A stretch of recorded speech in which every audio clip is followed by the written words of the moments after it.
Today, we talk about the connection you can create with your hands in seconds.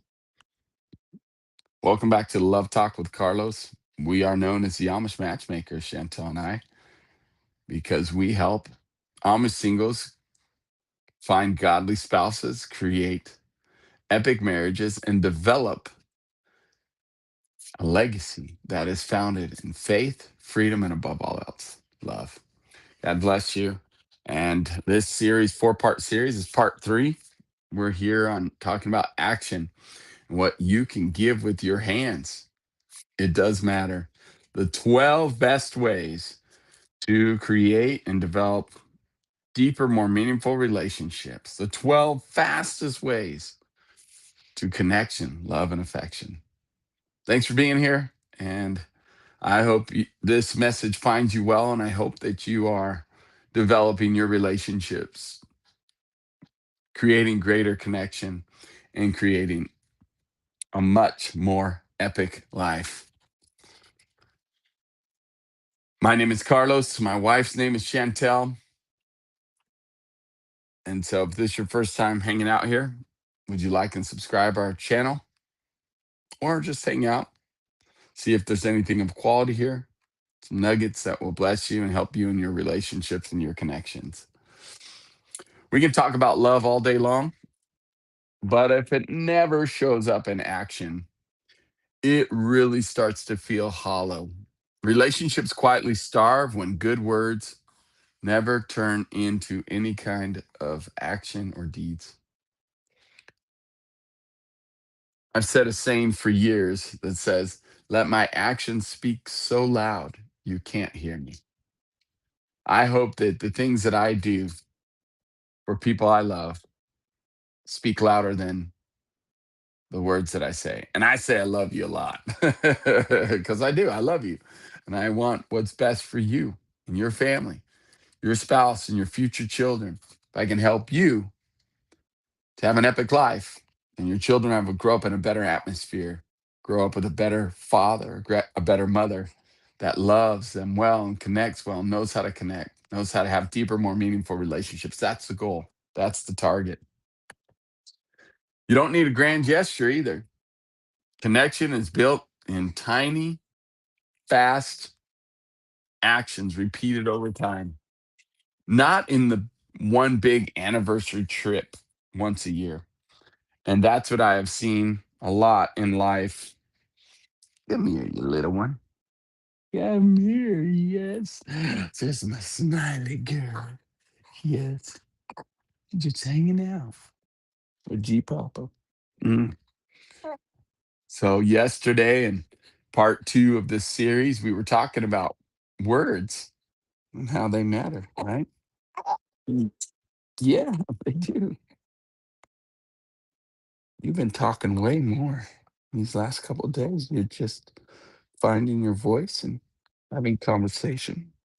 Words matter. And so in part two, we were talking about words. In part three, we look at actions. What you give with your hands matters. And again, you don't need grand gestures. I realize that a lot of men will, work really hard and say, I'm working. That's what I'm doing with my hands. I'm working really hard to be able to take care of my family and provide for my family. And that's why I put in the hours that I put in. And yet their family is starved for love. And then once a year, they'll put together a vacation or save up their money to go on this long vacation, week, 2 weeks, and they realize they go on this vacation with strangers. They don't really know their own children. They've had so much, they've been working so much that they didn't realize what their children, how their children had developed or how their family has gone through certain things and their likes or desires have changed, their dreams have changed, their goals have changed.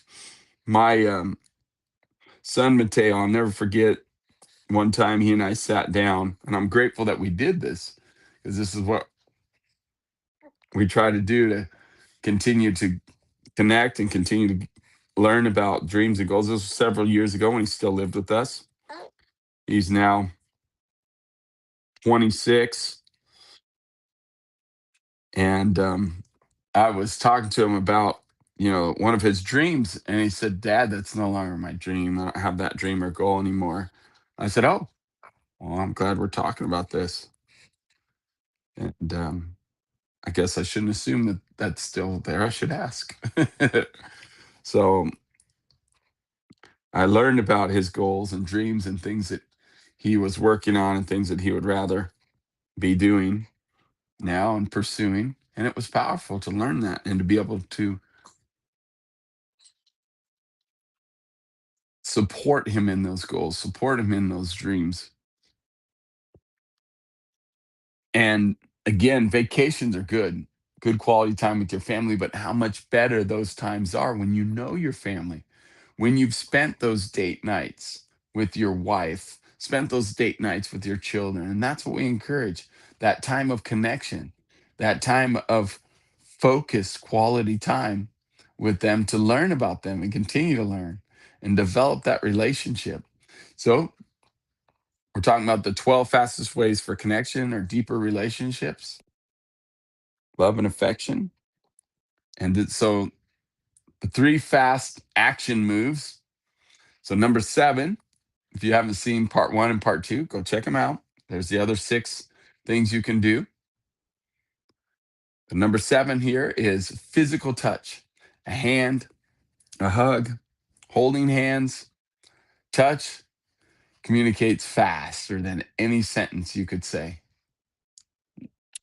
And if you couple that with words of saying, like, I love you, and a nice touch on the shoulder, pat on the back, a hug, holding hands with your child, your spouse, your girlfriend, your fiance, if you are in a relationship, or even if you're not in a relationship, maybe it's even a work relationship, a friend, you can pat them on the shoulder, you can give them a hug and a word of encouragement. It's super powerful to do these things. And what you reap, you will sow. What you sow, you will reap. Excuse me.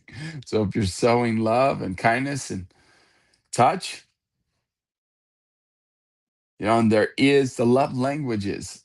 If you've not heard of those, they're very famous, very well known, and they're very good to help us understand what what conveys love to different people.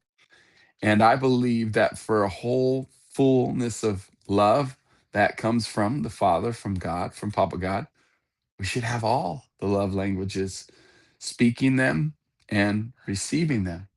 But physical touch is one of them. To fill up those love banks that we have and make deposits is to touch with love and affection.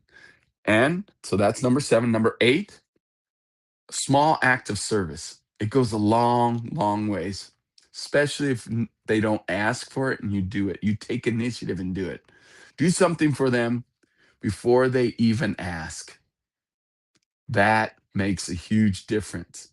If you know something about someone, can you do something for them? An act of kindness, an action, or that's number 8, or number 9, can you surprise them midday with a text that says, "Hey, I'm thinking of you." 10 seconds of time lands like a gift every single time. A huge gift of just texting and saying, "I see you. How are you?" Checking in. If you know something about someone, maybe they had a workout today. How was your workout? Or check in with them. Maybe if they had a doctor's appointment, how'd that appointment go? If you knew maybe they were not feeling well last week, how are you feeling? Or maybe you knew they were going to do something special over the weekend. You can check in and see how that went, how their trip or their event they had over the weekend went. Do you follow me? Just checking in, expressing love, giving a nice text of encouragement or a nice text of gratitude. We talked about words yesterday, today being about action. However, you can couple that action with words of love and gratitude and kindness. and edification, knowing who they are, knowing what they're doing. It makes all the difference to help someone feel loved, seen, and heard, and will develop a deeper, more meaningful relationship. First John 3:18 says, "Let us not just love with words and speech, but with actions and in truth." Truly giving, taking action on things and with touch, some sort of act of service. You can mow somebody's lawn. You could maybe pick up something for them. Maybe they had something at the dry cleaners and you pick it up for them. Maybe you're on your way home or you're headed to the store and you call that friend or that relative or that loved one and say, "I'm going to the store. What can I pick up for you?" Maybe you know they needed some milk or bread or eggs and you picked it up for them. That's an act of kindness. It's an action. Serving them without being even asked is a super powerful thing. It shows that you love and care about them and that you know things about them and you take action on it. Telling you, how about the little message for your spouse? If you're married or you have a girlfriend, that message of love, that message of even flirting, men. If you're married, flirt, pursue. And I used to have an alarm set for like 10 a.m. in the morning where while I was at work, I'd get a reminder to text my wife and flirt with her, with Chantel. Super fun, super cool. And occasionally I will still do things like that. Or how about writing a note on the toilet paper? So if you're up before her and you write a little note on it, when she gets up, hopefully she'll see it. and or set it on top of the toilet paper. Write a note on the toilet paper, tear it off, set it on top. Something that shows that you care and you love her. It's powerful. It is a very powerful thing to do. So you can take and do a small action today. One act of service, one touch of kindness, love and affection. One of the things that's really important to me and the things that I encourage others to do is to every time you're coming and you're going from your family, whether it's your granddaughter, your daughter, your mom, your wife, your husband, spouse, somebody, your loved ones, when you're coming and going from a house, from maybe work, can you tell them, pause on your way out? Maybe you're even going to bed. You're waking up in the morning. Can you greet them with, "I love you," and a hug, a kiss, touch when you're coming and going? And then maybe that's you're leaving the house and then you get back from work. Can you go immediately to them and hug them and say, "I love you. How was your day?" Can you midday while you're at work text and just check in? Want to check in, see how you're doing? "I love you." You may do it on break, your lunch break, or you have a 15-minute break to take a break and walk around and regroup at work. Well, can you send a text of love and kindness? These things matter. You matter. And I'm grateful that you're here today. So do an act of service today. Don't announce it, just do it and let it speak for itself. And then don't expect anything in return. Love, give, and see what comes back to you. It is a law and a principle that God promised us. And when you give, it will come back, pressed down, shaking, overflowing. He's a good papa and he loves you and he wants you to feel love. So have a great day. And I'll be off tomorrow as far as doing these morning talks, but I'll be back on Friday. And on Friday, we'll be looking at one of the deepest kind of connections you can have. So we've gone through 9 of them, 3 more to go. So tune back in on Friday for part 4 when we talk about the final connection, 12 fastest ways to connect, love, and have deeper, more meaningful connection. My name is Carlos. We are the Amish Matchmakers. We help Amish singles to find godly spouses, develop epic marriages, and create a legacy that is founded in faith, freedom, and above all else, love. I love you. God bless you. Carlos and Kebaya. She's sleeping on the job again. What? Oh, there you are. Oh, bless her. I love you. All right. Have a great day. We'll see you Friday.